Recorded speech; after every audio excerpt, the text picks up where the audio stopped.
Seja bem-vindo. Não esqueça de deixar seu like, inscrever-se e compartilhar nossas publicações. Vamos ao vídeo. Eu estou com o Antônio Dutra Júnior aqui para falar também. Tudo bem? Você que teve bem atuante na última eleição, com a oposição, ou querendo uma das vagas, quero sua análise dessa reunião, até porque você tem posicionamento forte, você é uma pessoa autêntica, e certamente o torcedor está querendo saber o que está acontecendo com o Grêmio esse ano. Boa noite. Boa noite. Olha, primeiro, assim, saúdo o fato de ter havido a reunião, né? A reunião foi um pedido nosso, da oposição, foi aceito também a inclusão da pauta do futebol, e o futebol recebeu uma grande quantidade de perguntas sobre o desempenho, sobre a situação, mas muitas respostas que não são exatamente satisfatórias, não são respostas que deixam o conselheiro satisfeito, né?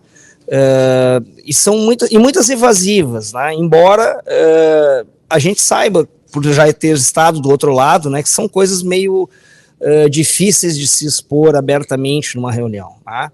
O importante é que eu creio que o clube percebe que, de parte dos conselheiros, nós da oposição somos hoje aproximadamente 23% do conselho, ou seja, nós somos uma minoria, mas é uma minoria que demanda muita cobrança com relação a isso, né? Aquilo que é possível se fazer dentro do Conselho Deliberativo, eu creio que essa noite foi feita, né? Então acho que a gestão ela deve estar com todos os sinais alertas acesos, porque a situação do Grêmio ela não é boa, tá? Não precisa ser conselheiro para saber isso, qualquer torcedor nosso do Grêmio sabe que o Grêmio está em maus lençóis no Campeonato Brasileiro e precisa sair dessa situação ruim, tá?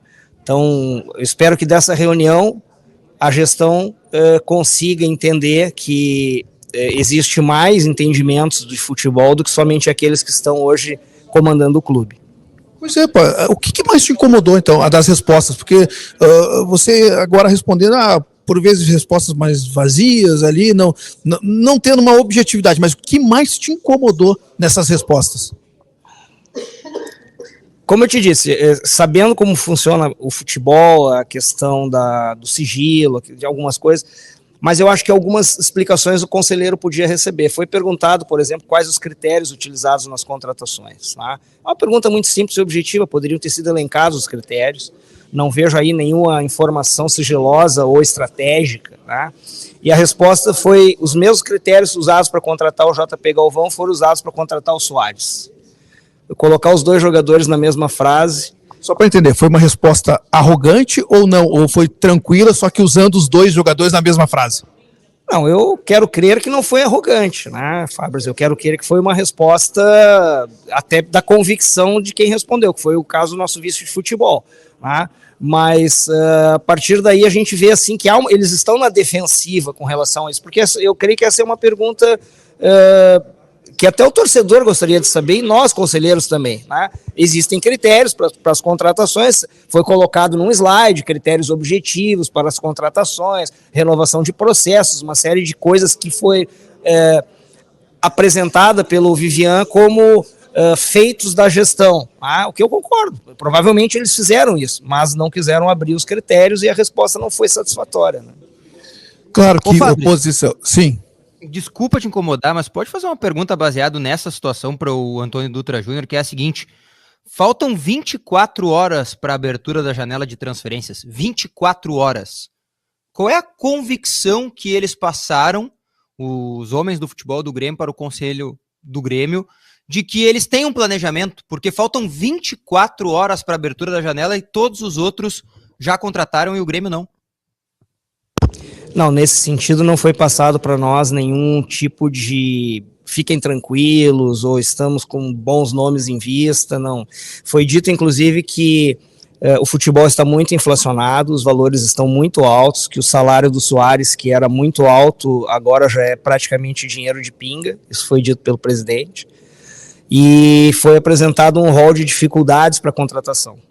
Então, a percepção minha particular é que nós não teremos, assim, grandes nomes. Eu acho que as contratações do Grêmio, acho que são essas que a imprensa já tem divulgado, eu vejo lá no programa de vocês também, os nomes são os mesmos, eu acho que vão ser por ali os nomes, não vai ter nenhum nome novo, e isso ainda serve como mais um motivo para manter os sinais acesos, né? O Grêmio vai ter dificuldades para sair dessa situação. Vocês esperavam uma... Desculpa te interromper, mas te prometo, depois tu faz a última e a gente fecha com o Dutra. Claro. Já mandando um grande abraço para ele. Eu só queria saber a percepção que o Dutra tem sobre algo que nós da imprensa e que também somos torcedores, a gente reclama muito, que é o fato de depois dos jogos a gente não consegue ouvir nem o vice de futebol. A gente se criou, Dutra, sendo gremista e ouvindo grandes homens do futebol na boa e na ruim, quando perdiam e quando ganhavam. E hoje a gente não consegue ouvir. E outro dia o diretor executivo respondeu no nosso microfone de que ele não é pago para falar. Isso não incomoda, de certa forma? Vocês chegaram a tocar nesse ponto em algum momento também na reunião? Esse foi uma grande parte da reunião. Vários conselheiros demonstraram desconforto com relação a isso, porque assim como vocês, nós também nos criamos escutando as entrevistas dos homens do futebol, e nós temos isso quase como uma coisa cultural dentro do clube, do futebol gaúcho, né? Foi dito que isso é um novo padrão, que nenhum clube do Brasil mais fala, que ele citou alguns clubes do Brasil que não falam depois do jogo,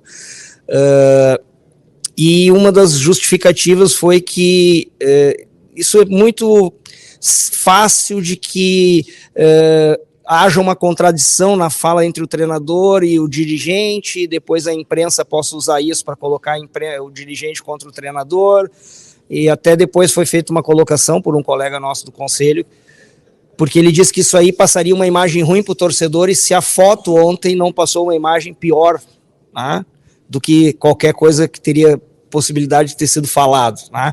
Também foi dito, foi um conselheiro Diego, falou que o presidente é a nossa liderança, e o torcedor, os 10 milhões de torcedores esperam ouvir a voz da liderança.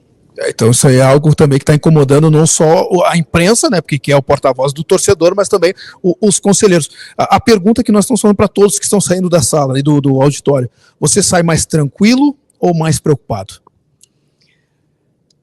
Olha, eu acho que eu saio da mesma forma que eu cheguei. Eu não aumentei meu nível de... Como é que você chegou? Eu não aumentei meu nível de preocupação, mas está longe de estar tranquilo, né? Porque, como eu te disse, a disposição deles em responder aos questionamentos eu acho louvável, eu acho corajosa, louvável no momento de turbulência. Eu acho que eles foram corretos em estar na reunião, em aceitar as perguntas, mas são perguntas quase como assim: tua opinião é essa, minha opinião é aquela, então, você acha isso, mas nós achamos aquilo, vocês acham que foi ruim, mas nós achamos que foi bom. Então não tem assim, talvez o único item que possa ainda ter algum desdobramento da reunião de hoje é justamente a questão das entrevistas, porque foi tão falado que é possível que o Grêmio reveja essa prerrogativa de não falar depois dos jogos. Foi o presidente que deixou claro que é um protocolo que ele adotou? Sim, perfeito, é um protocolo da presidência, é uma determinação da presidência que dirigente não fala depois do jogo. Tá certo, obrigado e uma boa noite. Obrigado pela audiência também, né? Você disse que assiste todos os dias o Futebol Alegria do Grêmio. Assisto, e tem muito conselheiro que assiste também. Trabalho ótimo de vocês lá. Ficamos felizes, né? Afinal de contas, você também foi uma peça importante na última eleição, mesmo sendo vitorioso, mas é uma oposição que hoje não fica raivosa, né? Quer o melhor para o Grêmio, afinal todo mundo é gremista, né? É todo mundo gremista, se o cara não entra numa, entra na próxima. Valeu, um abraço. Aí, grande Antônio Dutra Júnior, o Bagé, esclarecendo bastante, né? O Bagé, o detalhe, ela disse, né? Eu espero. O detalhe é o seguinte, Bagé. Não muda nada. Vivem no mundo da lua, dão respostas evasivas, não dão nenhum tipo de explicação. O Juventude, nosso adversário, que nos tocou 3 na última rodada, conseguiu trazer o Guilherme Castilho de volta, contratou um centroavante equatoriano. O Grêmio não conseguiu contratar ninguém até aqui, reclama que não tem dinheiro, que o mercado está inflacionado. A frase que o Dutra disse que o presidente falou na entrevista, Bagé, que o presidente falou na reunião do conselho: o futebol está inflacionado. Ao citar isso, o presidente disse: o salário que pagamos ao Soares hoje é considerado dinheiro de pinga no mercado. Desculpa, mas não existem só jogadores de 2 milhões e meio de reais por mês, né, Bagé? Desculpa. Foi simplificar, tá? Algumas frases, né? Nos reforçamos bem com Rodrigo Caio e Gemerson, trouxemos bons goleiros, os mesmos critérios para contratar o JP foram os que usamos para contratar o Luizito Soares. Venda de Cuiabano foi uma oportunidade de mercado. Cuiabano tem 21 anos, para sair por cerca de 7, 8 milhões de reais, não, aí sim é dinheiro de pinga. Mas tem um ponto que toca o Antônio Dutra Júnior que eu captei de uma outra forma, que ele praticamente assim, não, os nomes que a direção trabalha são os nomes que todo mundo já falou. Perfeito. Então isso termina com aquela pulga atrás da orelha que nós tínhamos assim, cara, daqui a pouco eles estão tratando com um nome que ainda não vazou. Sempre vaza.